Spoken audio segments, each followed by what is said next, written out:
Hola, ¿qué tal? Buenas tardes a todos. Muchas gracias por seguirnos en la página de Facebook Live en el Centro Universitario de Tonalá. Eh, Estoy muy emocionada y muy feliz de que la doctora Carol Ireton Jones nos vaya a impartir esta conferencia magistral en el marco del primer Seminario Internacional de Ciencias de la Nutrición y Procesos Moleculares del Metabolismo. Es un cuerpo académico del Centro Universitario de Tonalá, que lo integramos 6 profesores de aquí, de este centro universitario, y pues es el cuerpo académico UDG CA 1096 que organizamos este seminario con la intención de difundir el conocimiento, de que sea accesible a toda la comunidad. Bueno, pues sin más, le dejo la palabra a la doctora Berenice, de parte de todo el cuerpo académico, que lo integramos 6 profesores, como les comentaba. Estamos muy contentos de contar con su presencia bueno, pues ahora con la virtualidad, digamos que ya las distancias no son una limitante. La doctora, pues, nos acompaña desde el extranjero y estamos muy, muy felices de su participación. Eh, Les cedo la palabra a la maestra Berenice, quien nos va a compartir la reseña de la doctora para poder escuchar su ponencia magistral. Muchas gracias nuevamente. Muy bien. La doctora Carol es Buenos días o buenas tardes de Dallas, Texas.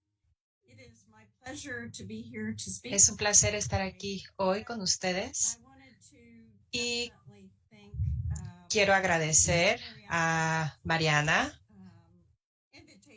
por la invitación para hablarles el día de hoy. Hoy voy a hablar acerca de los retos de la nutrición en el manejo de trastornos gastrointestinales. Hoy vamos a hablar acerca de los retos de la nutrición y los parámetros de evaluación de la nutrición en este tipo de trastornos, los síntomas que se asocian con la comida y los trastornos del gastrointestinal. Y quiero hablar de esto en relación al manejo de los síntomas en los trastornos gastrointestinales. Ustedes me pueden decir si creen que voy muy rápido, solo déjenme saber y puedo bajar un poco mi velocidad.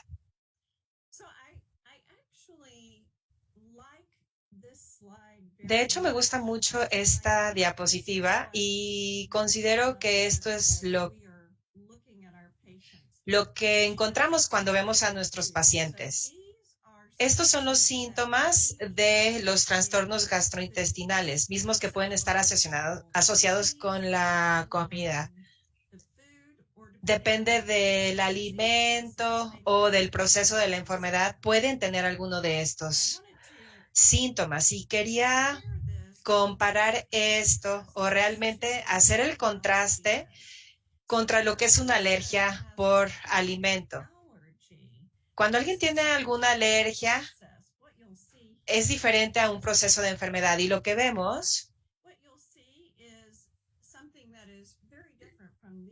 algo que es muy diferente a estos síntomas, pueden ver ronchas o a lo mejor comezón, enrojecimiento de la piel. Estos son síntomas de alergia por comida. Estos no son síntomas de trastorno gastrointestinal que se asocian también a algunos de estos procesos de la enfermedad. Estos son algunos de los procesos de los trastornos gastrointestinales. Por supuesto, tenemos el síndrome de colon irritable. Voy a hablar de esto porque creo que demuestra muy bien y nos da un patrón que seguir cuando vemos cómo manejar el consumo de alimentos relacionado con los síntomas. Tenemos la enfermedad inflamatoria del intestino, la enfermedad celíaca, el síndrome de intestino corto. Tenemos Esto también tiene implicaciones nutricionales como la gastroparesis. Esto es médico, pero también está en la primera línea para continuar con esta nutrición, pancreatitis, enfermedad del hígado o hepática y más. Y cada uno de estos trastornos tienen síntomas que se asocian con, que podrían cambiar podrían o no cambiar la forma en que se obtienen o consumen los alimentos. Entonces, cuando trabajé con los estudiantes universitarios, les dije, tienen que ver esta diapositiva y siempre, les digo que siempre la deben de tener a la mano. Y me parece que es una diapositiva muy buena porque este es un tracto digestivo normal y este es un recordatorio de todo lo que sucede en las diferentes partes del tracto intestinal, desde el intestino delgado hasta el intestino grueso. Y como pueden ver aquí, puede ser que falte alguna parte o que haya alguna lesión o que haya alguna enfermedad.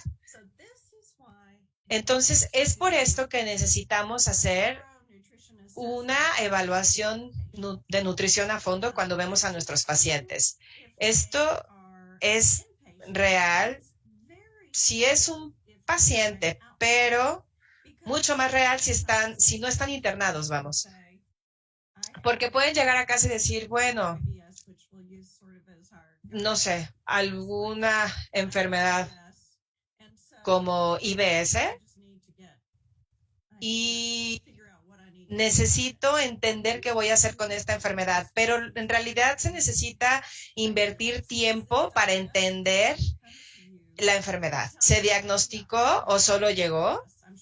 ¿O solo determinaron que la tenían? Yo sé que tengo IBS, lo busqué en internet, entonces estoy segura de que lo tengo. Entonces, primero hay que determinar si está diagnosticado o ellos creen que lo tienen. Hay que revisar los síntomas que mencionamos hace un momento. Ver si tienen náusea y si es así, durante cuánto tiempo la han tenido.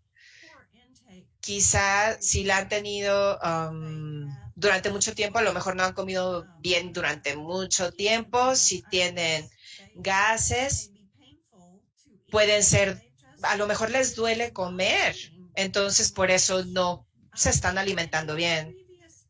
Y cualquier intervención de dieta que hayan tenido en el pasado. Así es que hay que hacer una evaluación a fondo de la historia de su dieta. Hay que entender qué tipo de comida están consumiendo. Pueden decir, yo estoy comiendo bien, pero a lo mejor están comiendo muy poca comida o muy pocos alimentos, o a lo mejor no comen lo suficiente, o dicen, bueno, me siento mejor en la mañana, pero ya por la tarde no me dan ganas de comer nada. Entonces es importante más esta habilidad de poder comer y tener un buen apetito. Parte de esta evaluación nutricional son las consideraciones psicológicas. El estrés puede ser una gran parte de esta enfermedad y el tratamiento. La depresión puede ser un componente o la razón por la que alguien no está comiendo. Y quizás se diagnosticó recientemente. Entonces, todas estas cosas se deben de tomar en consideración cuando pensamos en una evaluación nutricional o intervención nutricional. Y por supuesto hay cosas que podemos medir. Podemos medir el peso, ya sea que hayan perdido o ganado peso. La línea del tiempo, por ejemplo, un paciente que tengo yo recientemente dijo, tengo problemas de gas y no he podido comer durante mucho tiempo. Solo como muy poquito cada día y he perdido mucho peso. Entonces ella estaba muy preocupada de que no estaba comiendo lo suficiente y realmente no había perdido peso, pero de hecho ella había cambiado su estado nutricional porque había muy pocas cosas que podía comer. Entonces, aunque su peso corporal no había cambiado, su composición corporal sí estaba cambiando. Y finalmente, bueno, no finalmente, pero otra cosa importante son los exámenes de laboratorios. Si eres un nutriólogo que trabaja en un hospital con pacientes internados, quizá podrás ver el nivel de sodio o potasio de un paciente. A lo mejor puedes incluso revisar sus enzimas hepáticos, pero si eres un nutriólogo que trabaja con pacientes que no están internados, puede que no tengas acceso a esta información y te vas a apoyar más en las cosas que hablamos como el peso o utilizar su historial de dieta junto con un enfoque nutricional dentro de la evaluación. Entonces, estamos haciendo muchas cosas mientras les doy esta plática que son virtuales, lo que hace que esta evaluación física de la nutrición sea un reto. Cuando estés con tu paciente puedes tratar de ver esta parte de su cuerpo, del lado de su cara, a lo mejor sus manos, cuando los tienes frente a frente. Pero no lo puedes hacer, por ejemplo, en una llamada de Zoom. También los medicamentos son importantes. Quizá tu paciente no te menciona que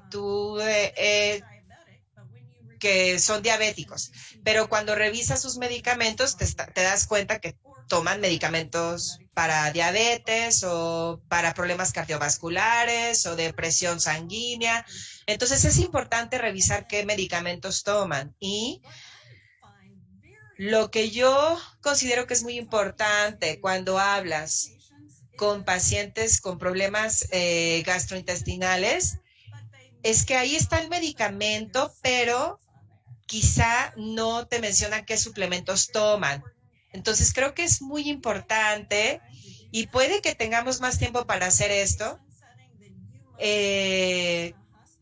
fuera del hospital, en vez de, pero creo que es muy importante preguntar acerca de los suplementos que toman, porque me doy cuenta que muchas veces los pacientes no los enlistan en sus medicamentos, pero pueden estar tomando muchos suplementos y esto es muy importante de saber.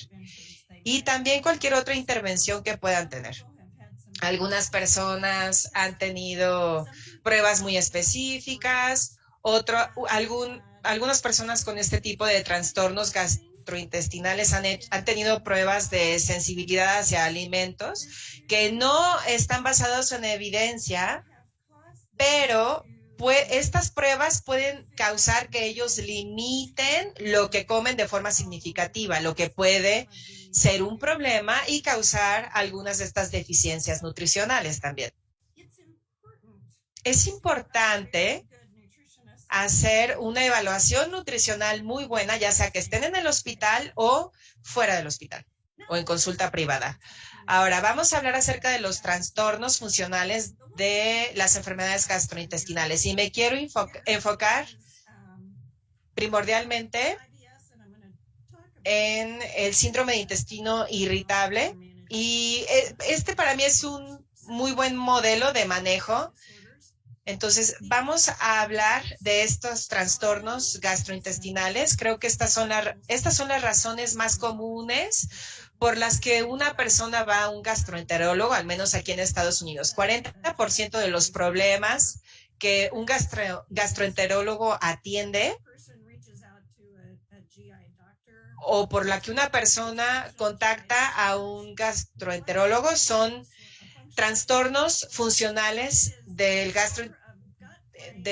tracto intestinal. Entonces, ¿qué son? Son una interacción del cerebro con el tracto intestinal relacionado a cualquier combinación de molestia de movilidad, hipersensibilidad visceral, mucosa alterada y función inmune, también alteración en la microbiota del estómago y procesamiento alterado del sistema nervioso central. Es difícil diagnosticar esto con las pruebas normales de, por ejemplo, unos rayos X. Solamente se pueden verificar los síntomas y descartar otras enfermedades. El síndrome de intestino irritable es uno de los más comunes, pero hay, por ejemplo, gastritis funcional, etcétera. Entonces tenemos el criterio Roma 4 que define el síndrome de intestino irritable, que es un síndrome funcional del intestino en el cual se presenta dolor abdominal recurrente y se asocia con la defecación o el cambio en los hábitos del intestino. Es muy importante que los síntomas deben de ocurrir 6 meses antes del diagnóstico y deben de seguir presentes por lo menos 3 meses después y se deben de presentar muchas veces, casi diario. Entonces, así es como se diagnostica el síndrome de intestino irritable. Presentan dolor por lo menos una vez al día. Y quiero que se den cuenta que uno de los factores clavos es esta hipersensibilidad visceral. Entonces, las personas con el síndrome de intestino irritable reconocen el dolor en el intestino. Entonces, esta distensión abdominal que puede ocurrir puede presentar más síntomas. Este dolor es muy real. Se sienten como cólicos, es un dolor y es dolor importante. Y quizás es de verdad muy real para los pacientes del síndrome de intestino irritable.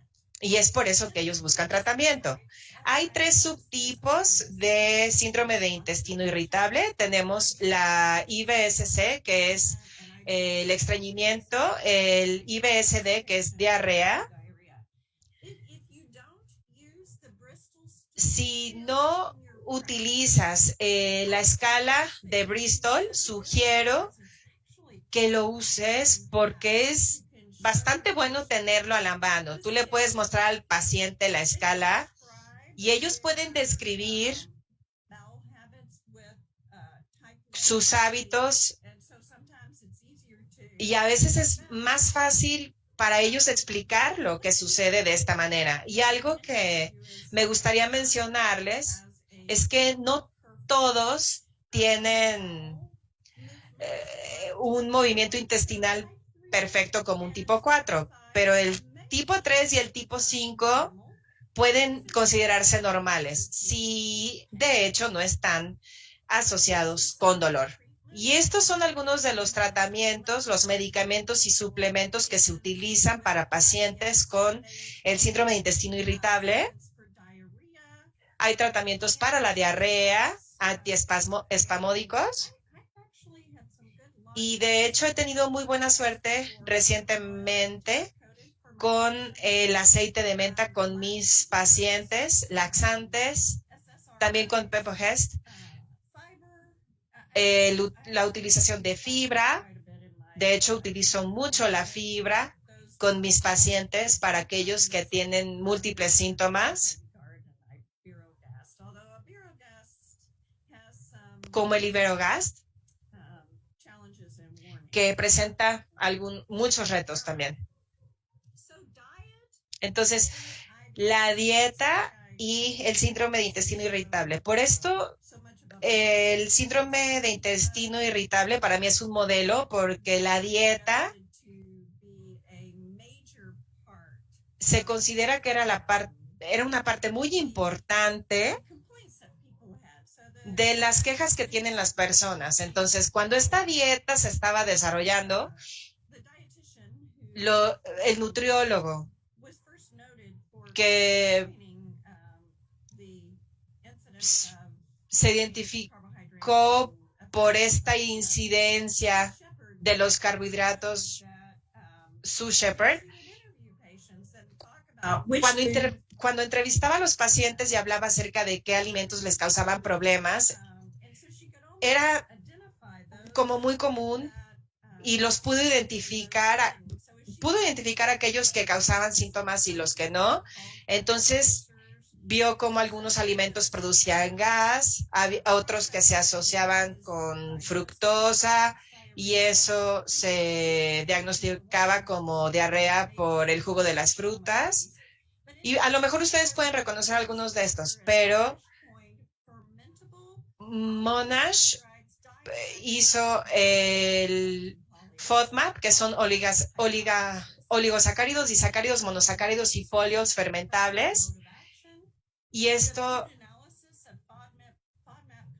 análisis de los alimentos en cuanto al contenido FODMAP, qué nivel de FODMAPs se encuentran presentes en ciertos alimentos,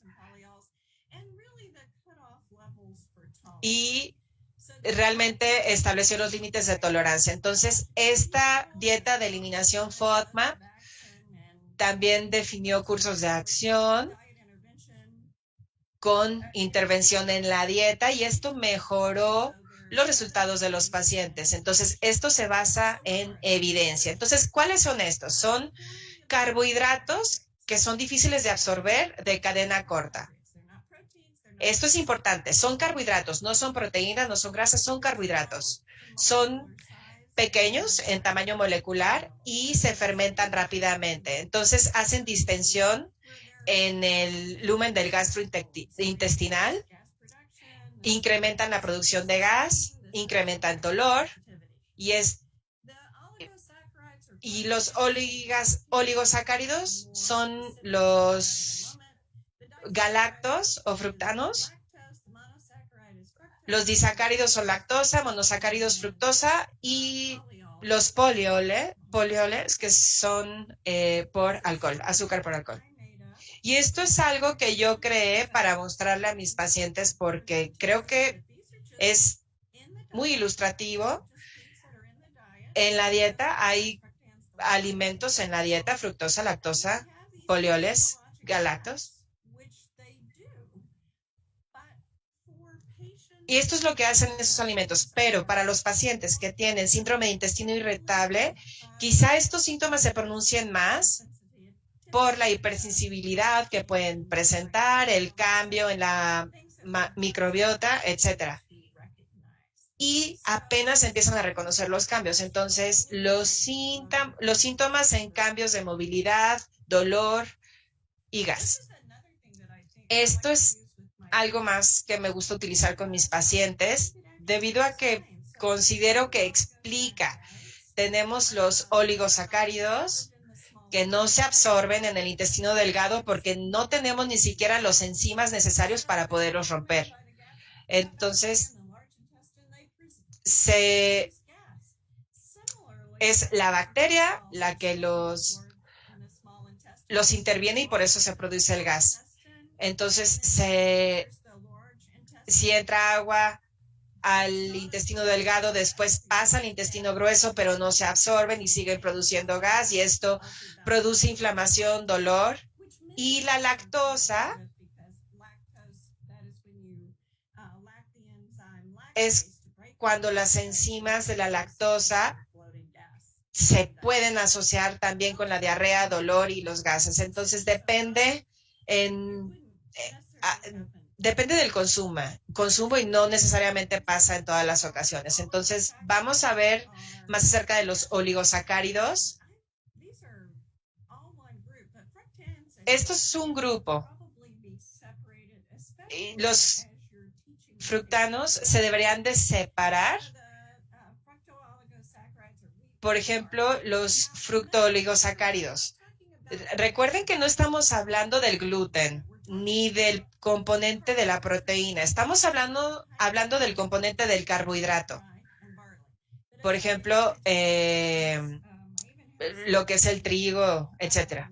Le digo a mis pacientes, tengo, por ejemplo, ahí un trigo, y les digo, el trigo no estaría de pie si no tuvieran gluten o el componente de la proteína.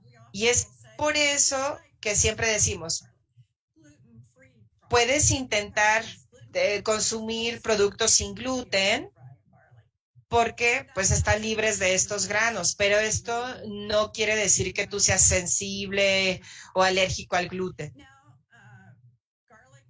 Ahora, el ajo, la cebolla también están dentro de esta categoría, algunos vegetales como los espárragos, las alcachofas y los galactanes o la galactosa, por ejemplo, las legumbres, el hummus, los frijoles, lentejas, chícharos. Y este es otro grupo que es un reto para nuestros pacientes veganos o vegetarianos. Entonces, puede que sean dependientes de estas fuentes de, por ejemplo, de los frijoles como fuente de proteína. Entonces, ahí es cuando el nutriólogo se vuelve tan importante. Y después, suplementos que contengan inulina. Ahora, los polioles o dimonosacáridos, como la lactosa, no. Tengo muchas personas que vienen y me dicen, no quiero productos derivados de la leche, pero lo que queremos es disminuir su consumo de lactosa.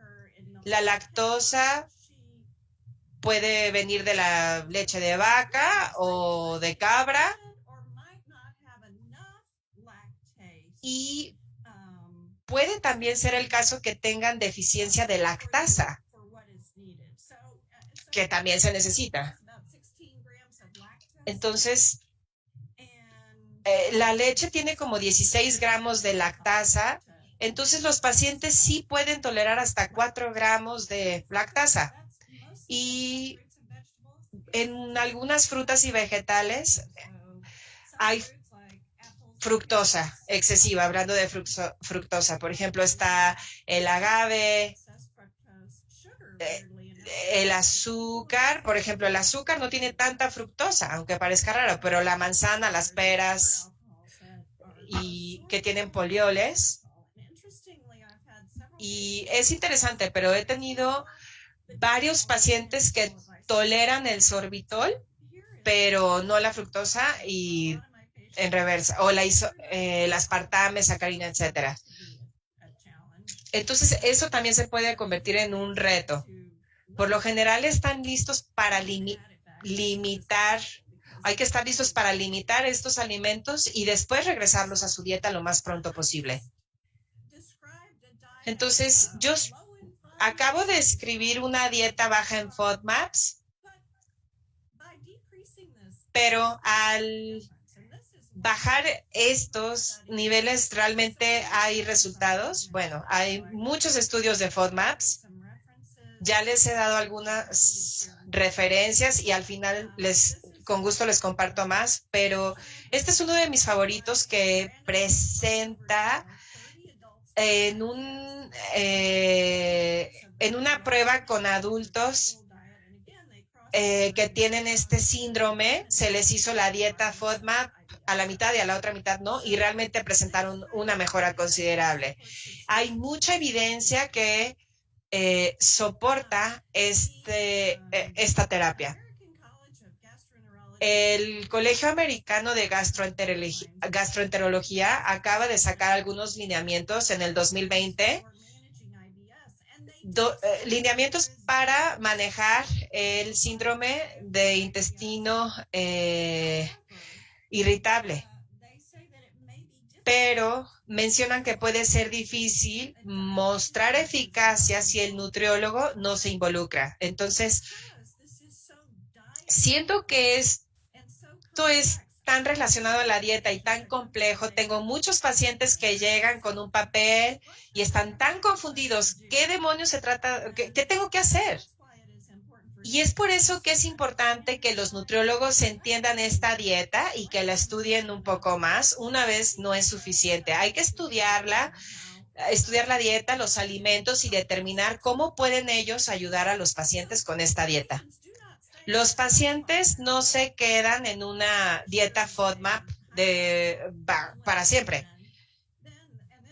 Se comienza con la eliminación, esto dura de 4 a 6 semanas durante esta fase de eliminación y después se van reintroduciendo o personalización. Es cuando metódicamente reintroducimos los alimentos y personalizamos dependiendo de la tolerancia. Entonces, los objetivos de la terapia de la dieta FODMAP son reducir o eliminar síntomas para determinar la tolerancia de los alimentos FODMAP y los alimentos que causan síntomas, ya sea que se eliminen o se limiten.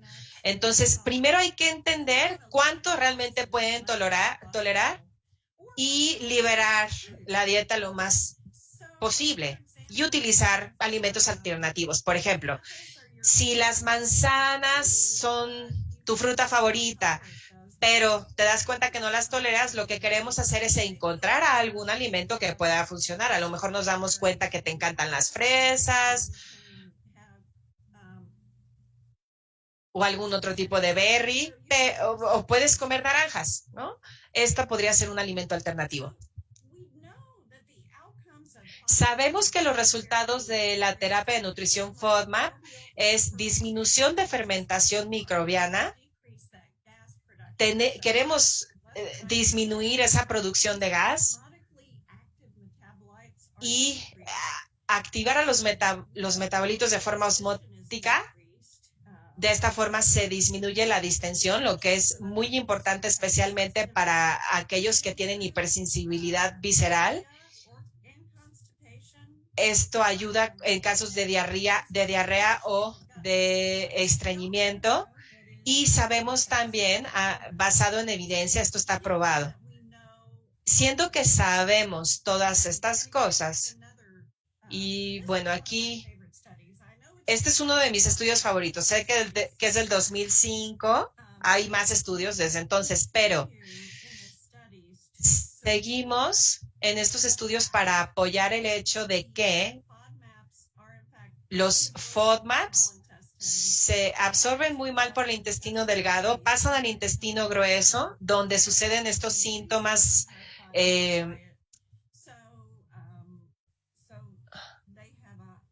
Entonces, ellos tienen un rol significativo en poder tratar estos trastornos gastrointestinales.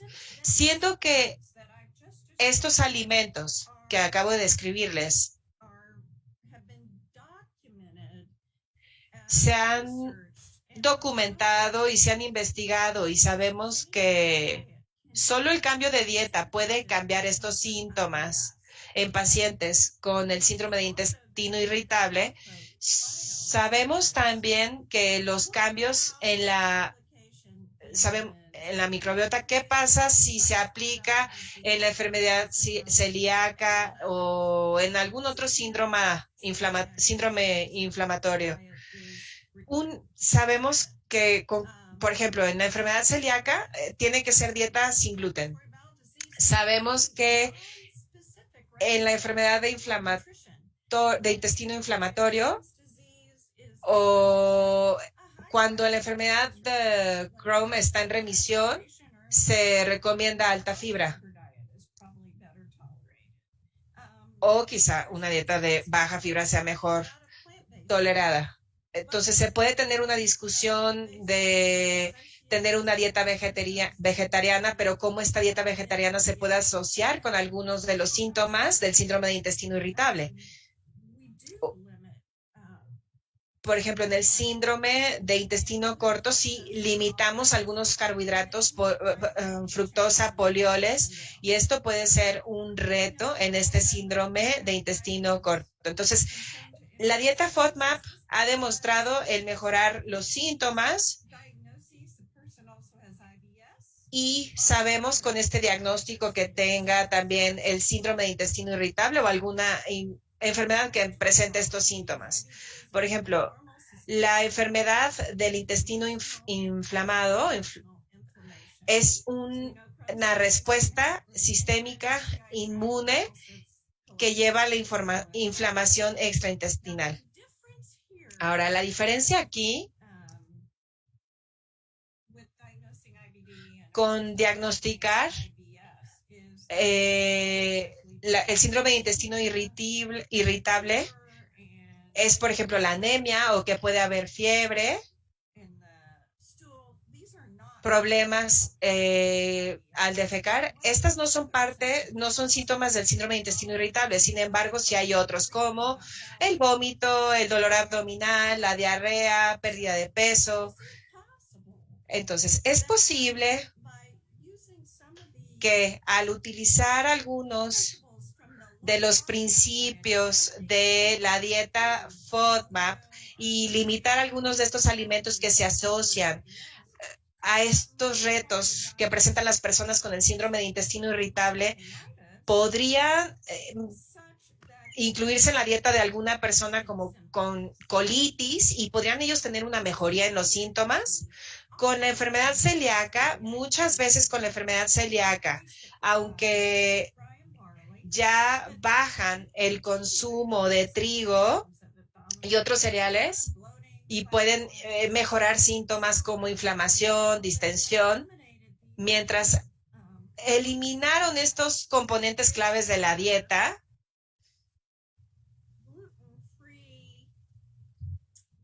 Hay granos libres de gluten que son altos en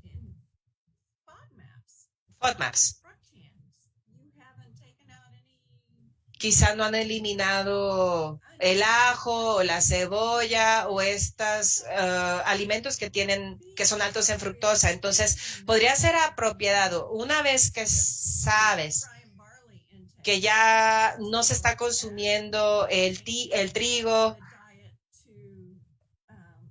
y se modificó la dieta, modificar también el contenido de FODMAPs y ver si existe una mejora. Con el síndrome de intestino corto,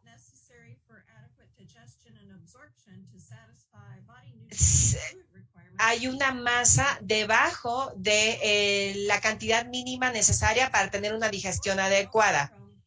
Este síndrome podría mejorar con el tiempo. Hay algunos pacientes que se pueden adaptar y mejorar, y de ser así, podrían tener también algunos de estos síntomas de los que hablamos. Muchas veces trabajamos con pacientes con este síndrome de intestino corto y se mejora muchas veces con la dieta para poder mejorar su consumo y tolerancia en general. Entonces, espero que en nuestra plática en este tiempo, que hayan podido ver que los síntomas gastrointestinales sabemos que afectan el consumo de comida. Las personas que tienen diarrea o estreñimiento pueden cambiar su consumo de comida. Pueden que no sientan ganas de comer, igual si tienen distensión o dolor abdominal. Ciertamente los pacientes que vomitan o tienen náusea, estos síntomas pueden asociarse con un proceso de enfermedad, náusea, vómito, pueden estar asociados, quizá la intolerancia a la lactosa. Todo junto puede ser el hecho de que este paciente no tiene la enzima de la lactasa, por ejemplo. Entonces, poder manejar esto al brindar alimentos libres de lactosa, dándoles lactasa, podríamos arreglar todo el problema. Sabiendo también que los alimentos afectan al microbioma. Algo que vemos constantemente es el hecho de que las personas van a decir, tal alimento afecta el microbioma. Entonces, veamos, algo, por ejemplo, comer muchas frutas y verduras afecta el microbioma, o consumir pocos frutas y vegetales, o comer carne roja afecta el microbioma. Te tienes que dar cuenta de que cualquier cosa que entra al tracto intestinal afecta el microbioma, y es por eso que muchas veces las personas dicen, ay, Dios, se sintió raro cuando viajé. Sí, porque ahora estás tomando agua de un área diferente o comiendo alimentos que se cultivaron en un área diferente. Todo afecta al microbioma. Entonces, los síntomas afectan el consumo de alimentos, y todos estos síntomas que afectan el consumo de alimentos afectan el microbioma. Entonces, la intervención nutricional es clave. Entonces, para que tomen en cuenta, es importante entender que las alteraciones en la función del tracto gastrointestinal o la integridad por enfermedades como el síndrome de intestino irritable, etcétera, tienen, por ejemplo, enfermedad hepática, se asocian con los síntomas gastrointestinales, y esto puede incluir diarrea, náusea, estreñimiento y gas abdominal. Estos síntomas de nutrición continuos pueden causar desnutrición. Entonces es muy importante tener una evaluación de nutrición, y intervenir es una parte vital del cuidado nutricional de los pacientes con problemas gastrointestinales. Y sabemos que queremos trabajar con estos pacientes para ayudarles a modificar los alimentos que consumen, pero muchas veces es difícil saber por dónde empezar. Sabemos en dónde empezar con nuestros pacientes de síndrome de intestino irritable. Sabemos que modificar algunos alimentos pueden mejorar los síntomas y puede causar cambios en el microbioma. Entonces, quizá utilizar esto como un modelo y pensar acerca de estos alimentos.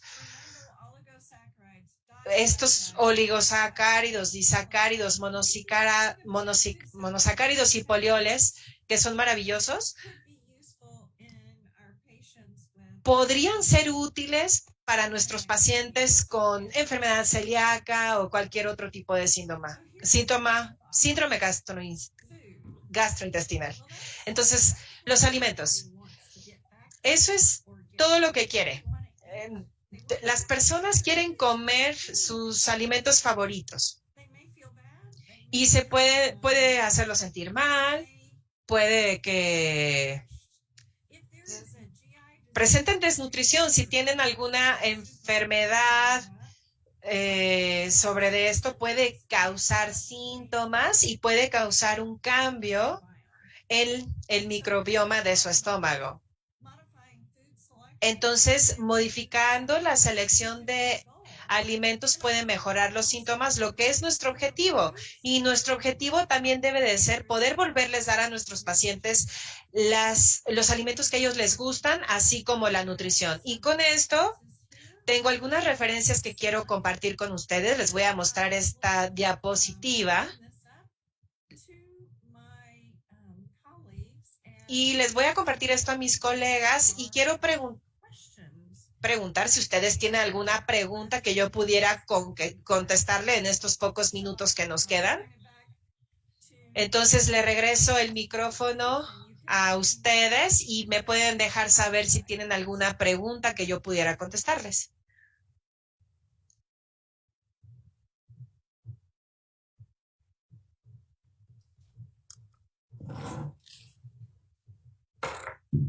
Muchas gracias. No sé si alguien de los asistentes que están aquí dentro de la plataforma de Zoom tuvieran alguna duda.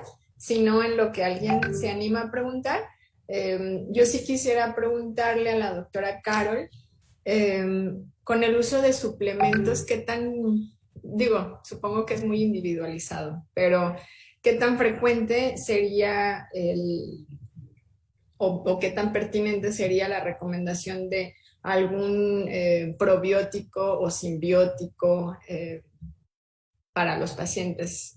No sé si nos pudiera dar algún ejemplo con qué frecuencia se utilizan o cuáles son los que recomiendan.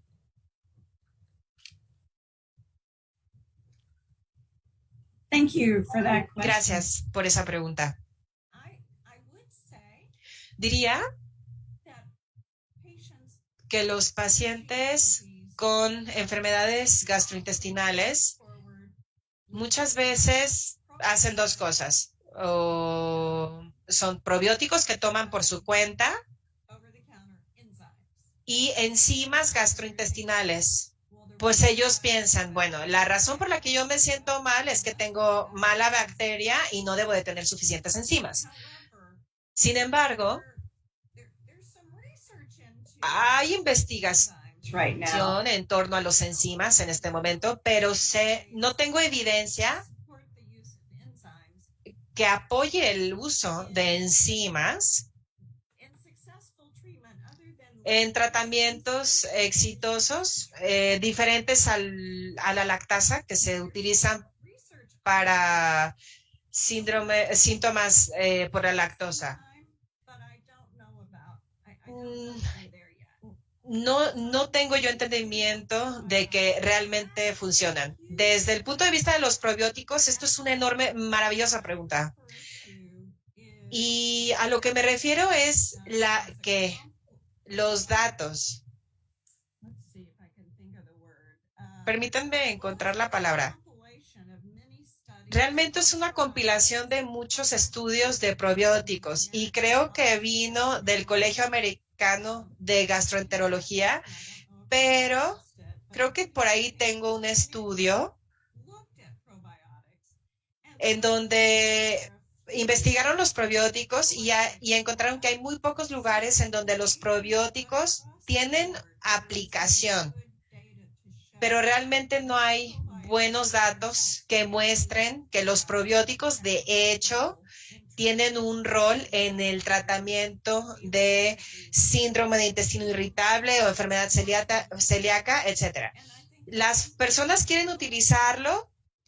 Creo que en algún momento tendremos mejores datos al respecto, pero en este punto realmente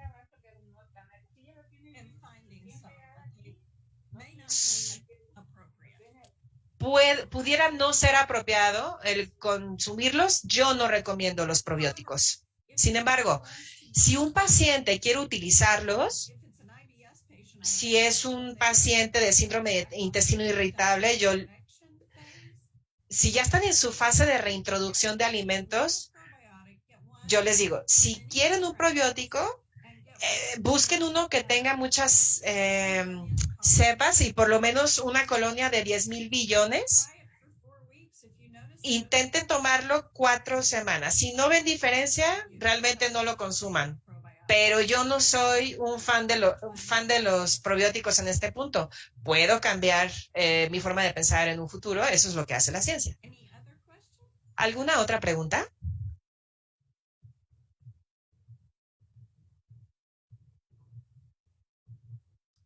Tenemos aquí una pregunta de la doctora Ingrid Rivera. No sé si lo quiera preguntar o si yo...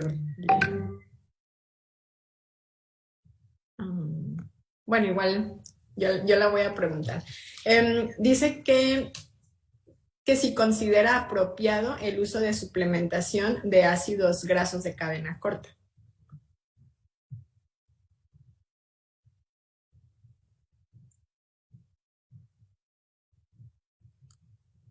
Very good question. That is. Excelente pregunta. Sí, considero que puede ser bueno tomar ácidos de cadena corta. Bueno, la respuesta es que en algún punto sabremos, pero creo que ahorita no tenemos esa información. Mi colega Preshi en la clínica de Cleveland ha investigado mucho acerca de eso y sé que hay mucho interés.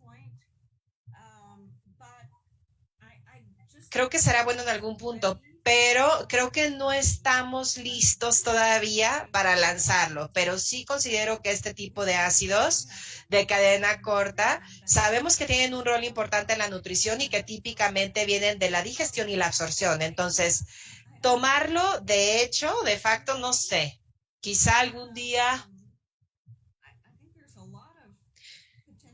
Creo que hay mucho potencial para algún día al futuro, pero realmente no considero que yo tenga conocimiento de algún producto de buena calidad o de evidencia que soporte el uso de estos ácidos de cadena corta al día de hoy.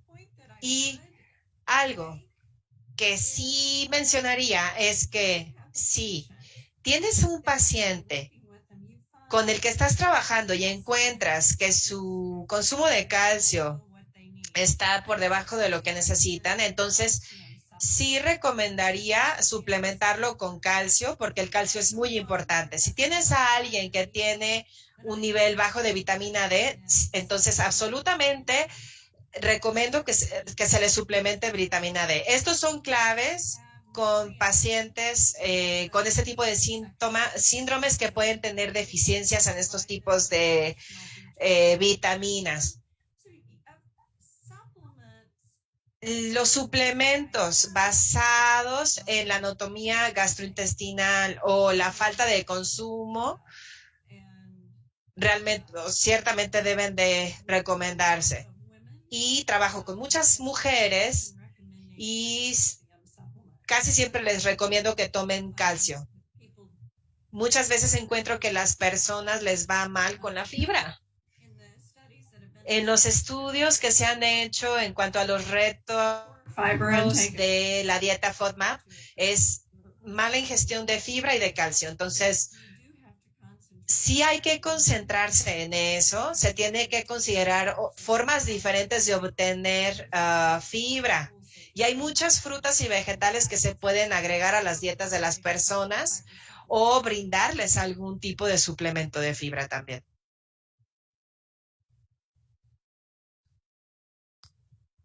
Muy bien, muchas gracias. Tenemos dos preguntas aquí en la plataforma de Facebook Live. Una menciona si se pueden utilizar probióticos en pacientes que tienen intervención quirúrgica en el intestino.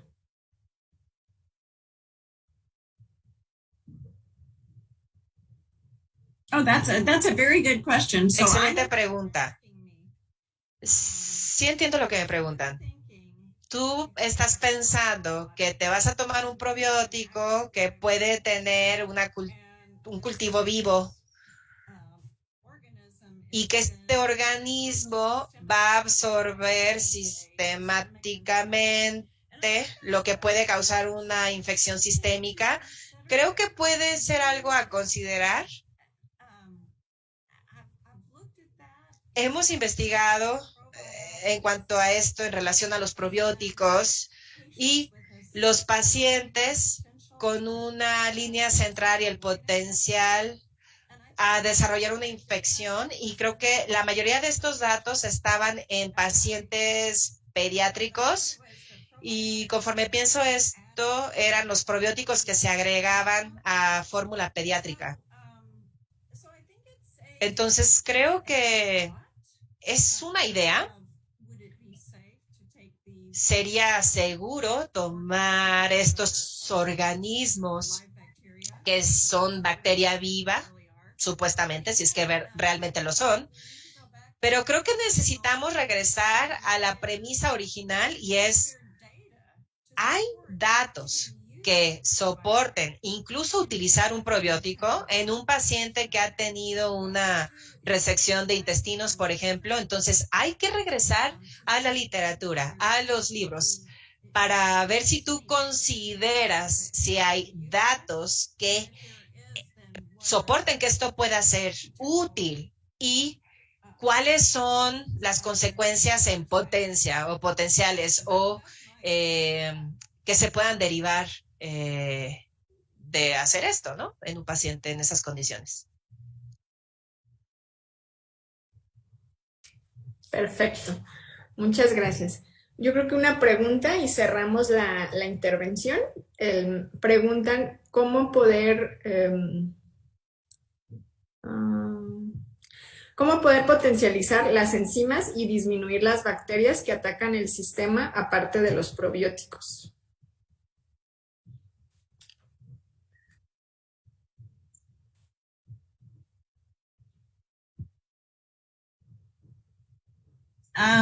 Let's see. Well, I'm not sure. Veamos. No estoy segura de qué quiere decir esto, pero lo voy a poner en retrospectiva. Las enzimas digestivas que secretamos vienen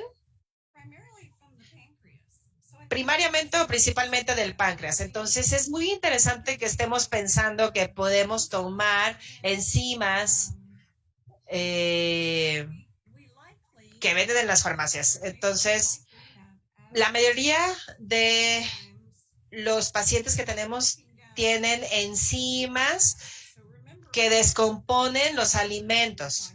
Entonces, recuerden de la fibra de la que platicábamos. No se debe de descomponer de ningún modo. Eso es lo que hace la fibra, ¿no? Tienen un papel muy importante en el intestino grueso y es por eso que la reintroducción de la misma es tan importante. En esta dieta de FODMAP o incluso con nuestros pacientes de síndrome de intestino irritable, pueden tener exacerbación de la fibra, pero hay que volvérselas a dar una vez que la pueden tolerar. Pues sí debería de tener un efecto positivo. Entonces, realmente creo que las enzimas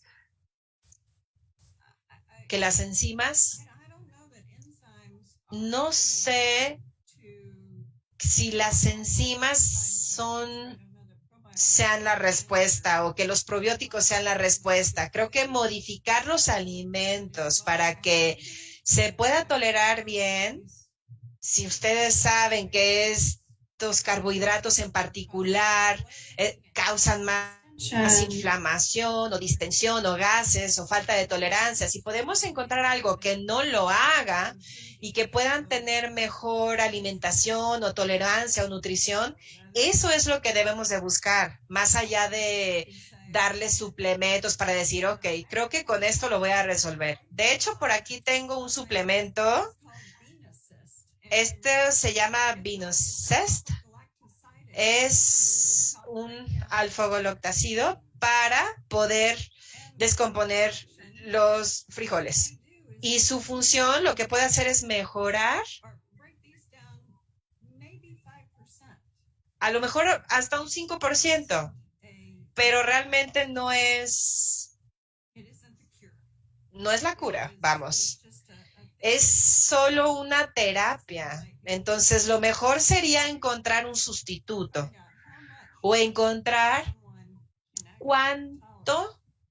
qué cantidad puede una persona realmente tolerar para que le vaya bien. Espero que eso ayude. Es una respuesta un poco compleja. Sí, entiendo. Pues yo creo que con esto cerramos la sesión de preguntas y respuestas. La verdad es que sí, nuevamente le agradezco mucho por haber dado esta conferencia. Estamos muy, muy emocionados todos aquí en el Cuerpo Académico 1096, también en el Centro Universitario de Tonalá de la Universidad de Guadalajara. Y bueno, pues en general hemos tenido muy buena respuesta por parte del público. Y bueno, pues esperamos que en una futura ocasión, que ya que la pandemia lo permita, que yo espero ya pronto, podamos tenerla presencialmente aquí bueno, aquí, exactamente aquí es Tonalá, pero estamos muy cerca de Guadalajara. Y bueno, pues un saludo, muchas gracias por participar. Y bueno, pues por esto damos concluida la conferencia magistral en este seminario internacional de procesos moleculares del metabolismo. Y bueno, pues muchas gracias. Thank you. Hasta la próxima. Thank you. I appreciate Muchas it. gracias. Aprecio mucho que me hayan invitado. Fue muy divertido. Así es que muchas gracias.